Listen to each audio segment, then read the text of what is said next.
Hello everyone! Narito na naman po sila para sa ating ka-59th day ng ating share ng devotion video. And yan, sobrang thankful lang tayo kay God kasi maraming mga nagbigay ng kanilang mga regalo para nga sa nalalapit na pag-uwi natin sa Pilipinas. So, thank you Lord para sa mga taong ginagamit niyo para magbigay ng mga blessings. Unang-una na ang pamilya ng aking mga amo at ating mga kaibigan na nagiging daan para tayo ay bigyan ng mga pagpapala. Ayan. So, sa kalakasan, buhay, at lahat ng mga blessings na ito, unang higit talaga sa ating Panginoong Diyos ang ating pasasalamat dahil hindi tayo magkakaroon ng mga bagay na ito kung hindi dahil sa ating Diyos. At ngayon dadako na po tayo sa ating pagbubulay-bulay ng salita ng Diyos. At bago ang lahat, huwag na yung kakalimutan ang manalangin sa ating Diyos. Amen ang Diyos na makapangyarihan sa lahat. Muli nagpapasalamat po kami, Panginoon,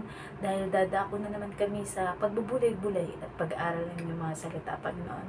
Salamat, Panginoon, sa buhay ng aking mga amo, Panginoon, at sa mga taong ginagamit niyo na ayaw na lamang ipabanggit ang kanilang mga pangalan, Panginoon, para sa mga bagay na ibinibigay nila at mga blessings, Panginoon, para sa akin at sa aking pamilya, Panginoon.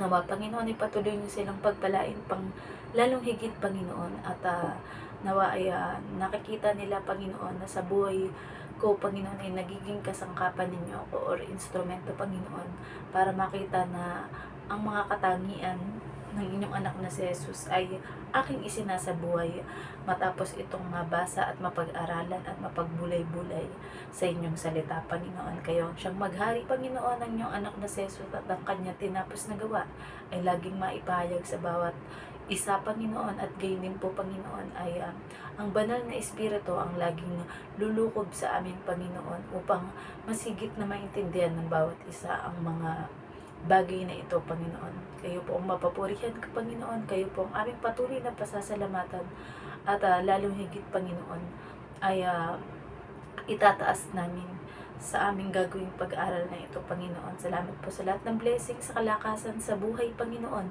at sa magiging araw pa ng bukas o mga taon na aming gugugulin sa mundong ito, Panginoon, ay lagi ka namin papupurihan at pasasalamatan. Muli, binabalik po namin ang lahat ng papuri at pasasalamat sa tanging pangalan ng iyong bugtong na anak na si Jesus. Amen. So, ito po yung nakalagay sa Lucas 18:24. Nakita ni Jesus na nalulungkot ang lalaki, kaya't sinabi niya, napakahirap para sa mga mayayaman na makapasok sa kaharian ng Diyos. Message, nang makita nga daw ni Jesus ang reaksyon ng mayamang lalaki na iyon, ay nasabi niya na napakahirap sa mayaman na makapasok sa kaharian ng Diyos. Application, may mga ganitong mayayaman na malulungkot at nangihinayang kapag nawala o naubos ang kayamanan niya. Subalit may mga mayayaman din na ginagamit ang yaman nila para sa pagtulong sa kapwa at maraming mabahaginan ng kaligtasan ng Diyos. Kaya mas lalo pa silang pinapayaman ng Diyos dahil hindi sila nanghihinayang na gawin ang kalooban ng Diyos. Kaya kung hindi ka pa matulungin at mapagbigay sa kapwa mo, ay hindi pa naghahari sa iyo ang Diyos. Dahil ang mga tunay na pinaghaharian ng Diyos, mayaman o mahirap, ay mayroong magagawa para makatulong sa kapwa at maibahagi ang kaligtasan at pag-ibig ng Diyos sa anumang ipinagkaloob sa Kanya. Dahil maigsi lang ang taon at panahon na ilalagi natin dito sa mundo, kaya gawin mo na ang mga bagay na nabububuti, nakalulugod sa kapwa mo at sa Diyos para sa mapayapa at masayang paggamit ng buhay na pahiram ng Diyos. So, yun, di ba, parang angkop na angkop siya sa nangyari sa atin for today na, ayan, ako naman ever since simula nang dumating ako dito sa Hong Kong, because that has been my covenant with the Lord na, Lord, kapag pinagkaloob niyo po na makarating ako dito sa ibang bansa, sa Hong Kong, at makapagtrabaho, is Panginoon, na kung paanong ako'y naglilingkod sa inyo sa Pilipinas, ay ganun din ako maglilingkod sa inyo dito sa Hong Kong. And much more na talagang sa dami ng mga pagpapala na naranasan ko, ay imagine, nakaka 11 years na ako dito sa Hong Kong, diba? So, dun pa lang, thanks God talaga. And ayun nga, pagdating sa pag-provide para sa pamilya ko, sa pangangailangan ng pamilya ko, and I also want to thank God dahil yun nga, napagtapos na namin ang aming mga anak ng kinder at elementary. Ayan, ngayon naman ay magmo-moving up ng grade 10 ang aking panganay. Kaya kailangan ko talagang makaakyat sa stage para i-present or ilagay sa kanila ang kanilang mga award. And then, ang aming bunsong anak naman ay mag-graduate sa grade 6, di ba? So, dun pa lang yung sobrang yung pasasalamat ko talaga sa Diyos ay sobra-sobra dahil lahat ng ipinagdasal ko sa ating Panginoong Diyos, sa aking pamilya, sa aking mga anak ay talagang nararanasan ko. Kumbaga, I see the fruit of my labor in the Lord. Tunay na kagaya sa salita ng Diyos, our labor in the Lord is not in vain. Na kung saan, kapag alam mo na ang ginagawa mo ay para sa kalooban ng ating Diyos, asahan mo ang mga hindi mo masukat akalain ng mga pagpapala. Ayan. Iba-iba ang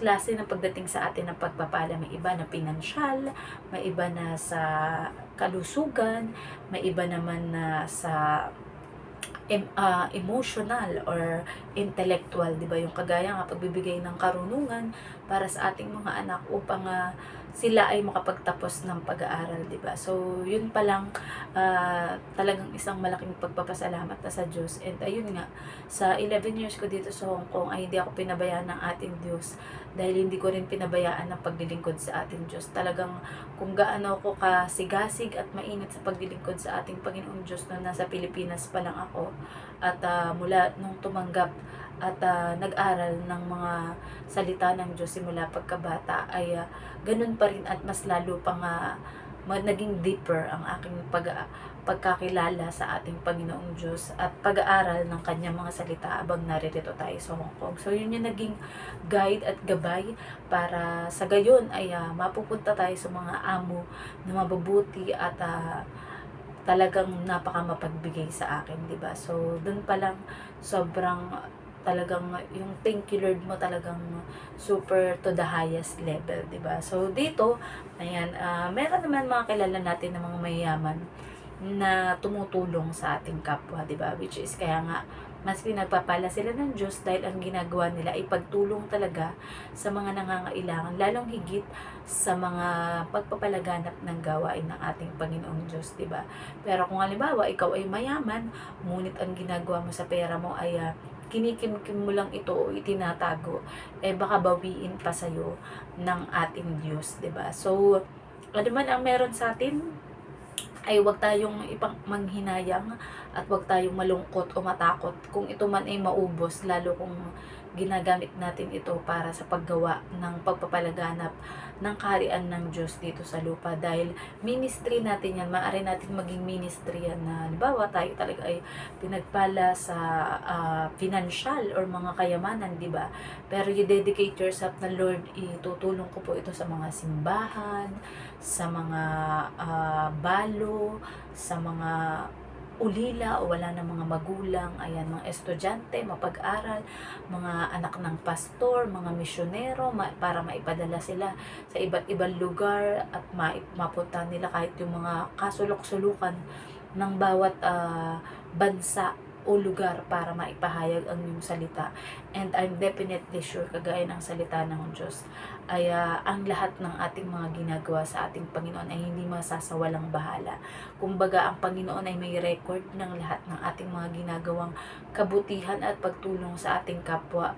Dahil hindi lang natin yan sa kapwa natin ginagawa. Lalong higit nakikita ng Diyos na ang ginagawa mo ay para sa Kanya. Dahil hindi natin nakikita ang ating Panginoong Diyos, kundi nasa espiritu lamang siya at nasa espiritu natin. Kaya ano man ang ginawa natin sa ating kapwa na kabutihan, lihim man ito or hayag, ay ang Diyos na ang bahalang magsukli sa atin, di ba? So, habang nabubuhay tayo, maiksi lang ang buhay natin, kahit umabot tayo ng 100 years, dahil ang ating Panginoong Diyos ay timeless. Kumbaga, ang 100 taon baka tuldok lang sa kanya yan o isang araw lang, di ba? Pero ang ating Panginoong Diyos ay eternal. Kumbaga, narito man tayo sa mundo or mawala tayo dito sa mundo, ang Diyos at ang kanyang mga nilikha ay mananatiling narito. And tayo lang ay magbabalik sa ating Diyos at isusulit natin or we will take account para sa ating mga ginawa or kung paano natin ginawa o isinabuhay ang ating maiksing buhay dito sa mundo. So, ginamit mo ba ito para sa kabutihan, pagtulong sa kapwa, pagpapakabuti, paglilingkod sa ating Panginoong Diyos, o ginamit mo ito sa kasamaan, sa bisyo, at sa paglapastangan sa pangalan ng ating Panginoong Diyos, or pag-reject sa kanyang iniaalok na libreng kaligtasan. So, you have two choice mga kapatid, sa kagaya sa naririnig ninyo na pagbabahagi natin ng salita ng Diyos na ito. Kayo ang magdedesisyon sa inyong puso base sa inyong napakinggan kung tatanggapin ba ninyo ang ating Diyos bilang, ang ating Panginoong Hesus bilang Diyos at tagapagligtas, at mamumuhay tayo from glory to glory, or mananatili tayo sa ating dating paniniwala, dating paninindigan, na alam mo na ligtas ka na at ang buhay mo ay nakasisiguro ka na kung ano ang mga ginagawa mo ay makakapagligtas sa iyo. Pero nais ko na nais namin na mga nagbabahagi ng salita ng Diyos sa bawat isa sa inyo, na daminin nyo sa inyong puso at isip na wala tayong ibang magagawa kung hindi tayo nakalapit, or wala tayong magandang relasyon sa ating Diyos. Kumbaga, ang lahat na magagawa natin ay kadalasan ay puro mga pagkakamali at kasalanan. Dahil ang kalaban, alam niyo naman na ang ating kalaban na si Satanas ay kahit talunan na siya dahil sa ginawang pagsasakripisyo ng ating Panginoong Hesus sa krus, ay ipipilit pa rin niya na wasakin at agawin ang bawat isa sa atin sa kamay ng ating Panginoong Diyos. Pero sabi nga, kung ikaw ay stand firm in your faith sa ating Panginoon, hanggang sa dulo ng ating buhay ay mananatili kang nagtitiwala, nananalig, sumasampalataya, at may pag-asa sa ating Panginoong Diyos at pag-ibig, ay hindi ka makukuha ng kalaban sa kamay ng ating Diyos. Kumbaga, we are secured, we are safety kapag tayo ay nasa ating Panginoong Diyos. Dahil kapag ikaw ay mananangan sa sarili mong kakayahan, dahil ikaw bilang tao at makasalanan ay mawawala dito sa mundo, ay masasayang ang buhay mo, di ba? Kung mangangasahan ka naman sa iyong kayamanan o sa mga tao, hindi rin sila panghabang buhay na mananatili sa iyo. Dahil kapag namatay tayo, ay tayo lang mismo, ang atin lang mismong espiritu na nasa sa atin ang magbabalik sa Diyos. At syempre, dahil nakarecord sa ating Panginoong Diyos ang lahat ng ating ginawa, at nawa ay makita ng ating Panginoong Diyos sa atin na tinanggap natin ang kanyang anak na si Jesus, na siyang nagbihis sa atin ng kanyang kaluwalhatian. Kaya wala nang makikitang bahid ng dungis ng kasalanan ang ating Panginoong Diyos sa atin kapag tayo ay nagbalik na sa kanya ang ating espiritu, dahil siya naman ang nagpahiram nun sa atin, di ba?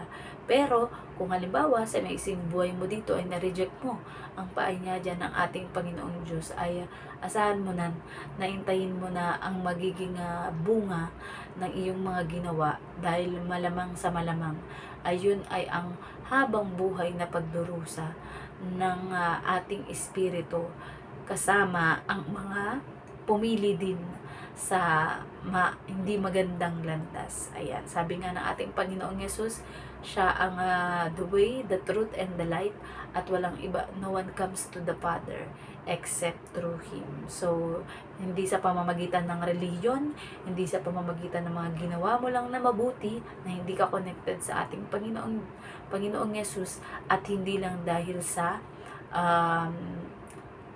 ikaw ay mayaman, o ikaw man ay maraming mga possessions dito sa mundo. Yun ay kung sa buhay mo, sa puso mo, at sa isip mo ay naghahari ang ating Panginoong Diyos at ating Panginoong Yesus. Dahil all the things that was created by God for Him, para sa kanyang anak na si Jesus. Ayan, so tayo ay nagkakaroon ng karapatan para maging anak din ng ating Panginoong Diyos the moment that we receive Jesus as our Lord and Savior. And lalong higit pag tayo ay maibigin, mapagpatawad, maunawain, at mabait sa ating kapwa. Ayan, nawa po ay meron tayong natutunan sa ating sharing ng devotion ngayon, and nawa lagi tayong magtanim ng kabutihan at pananampalataya at pag-ibig at pag-asa sa ating kapwa at sa ating sarili din. Huwag natin kakalimutan yan. And magtanim lang tayo niyan dahil siguradong aani tayo. Hindi, kahit dito man sa mundo at hanggang sa maluwalhati nating pagbabalik sa ating Panginoong Yesus. So, hanggang dyan na lamang po. And let us all end up into prayer. Ama namin Diyos na makapangyarihan sa lahat. Muli narito po kami, Panginoon. At nagpapasalamat na naman muli sa panibagong mensahe, Panginoon, na aming pinag-aralan, Panginoon. Nawa ay hindi kami maging kagaya, Panginoon, ng lalaking mayaman na ito, Panginoon, na nalulungkot siya kapag ibinigay niya ang anumang kanyang mga possessions, Panginoon, o pagmamayari sa kanyang kapwa, Panginoon. Bagkus, Panginoon, ay ibigay niyo sa amin ang pusong willing, Panginoon, na mawala sa amin ang lahat ng ito dahil ito naman ay lahat ay mula sa iyo, Panginoon, at kayo ang nagbigay, Panginoon. Kumbaga kami ay naging tagapangalaga nyo lamang ng mga kayamanan ito, ang mga pagpapalang ito dito sa mundo, Panginoon. At kung sakali mang ito'y mawawala at kukunin ninyo sa amin, Panginoon, ay buong puso namin at kasiyahan namin, Panginoon, na maibigay ito sa inyo at sa aming kapwa bilang tulong sa kanila, Panginoon. Alam po namin, Panginoon, na ang lahat na aming mga panalangin ay may kasagutan sa inyo, Panginoon.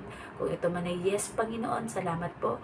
Kung ito man no, ay Panginoon, ay salamat pa rin po. At kung sinabi niyong wait at mag-intay kami, Panginoon, ay willing po kami mag-intay hanggang willing na kayo na ipagkaloob ito sa amin. Ngunit salamat, Panginoon, dahil alam namin mayroon pa kaming bukas at mga susunod na bukas, Panginoon, at pahabain niyo pa ang aming buhay, Panginoon, upang magamit ito para sa pagpapalaganap ng inyong ebanghelyo at mabuting balita sa mundo, Panginoon. Muli, nataas po namin ang lahat ng papuri at pasasalamat sa tanging pangalan ng bugtong na anak ni Jesus. Amen. Good night pa sa ating lahat and God bless. Bye-bye!